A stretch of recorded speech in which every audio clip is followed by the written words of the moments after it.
कोई भी रूल या नियम जो आपके फंडामेंटल राइट्स को नुकसान पहुंचाता है, सुप्रीम कोर्ट उसको रोकता है कि नहीं आप ऐसा नहीं करेंगे।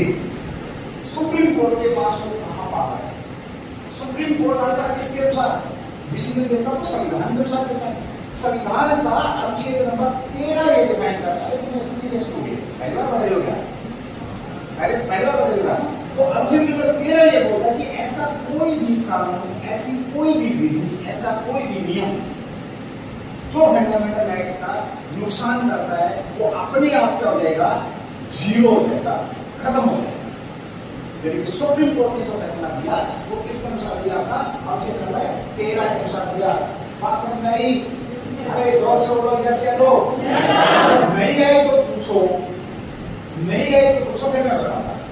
अब तो इस प्रकार की स्थिति थी, सुप्रीम कोर्ट के पास पावर 13 के तहत किसी भी प्रकार के मुकदमों को जो आपके फंडामेंटल राइट से रिलेटेड है, जो केस है, कानून है, सब।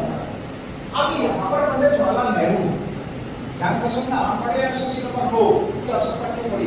पहले पूछ रहे क्यों, क्या, किस लिए। ये तीन चीजें जितनी अगर आप समझ जाते हैं तो दिले रहे।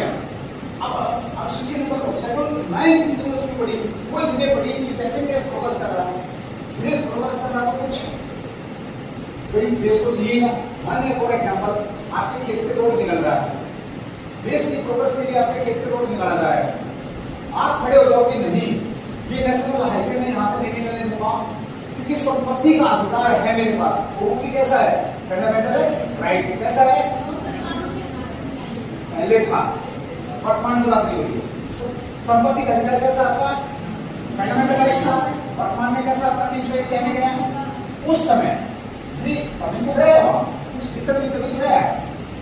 अब यहाँ पर दो चीजें होती है। एक तो ये अगर सरकार जबरदस्ती देती है तो बंदा जाएगा सुप्रीम कोर्ट, तो कोर्ट के अंदर इतनी सारी केस हो गई, बहुत सारे केसों का बोझ पड़ गया।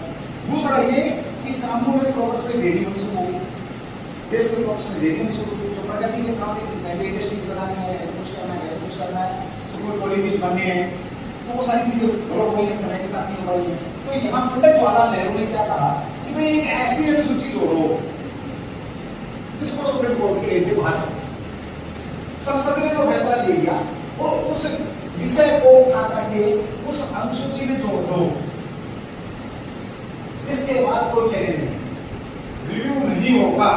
अगर संसद ने फैसला ले लिया और उसको अनुसूची 9 में जोड़ दिया कि ये अनुसूची नंबर 9 का विषय है, subject related to 9th schedule, तो वो सुप्रीम कोर्ट की रीत से क्या हो गया?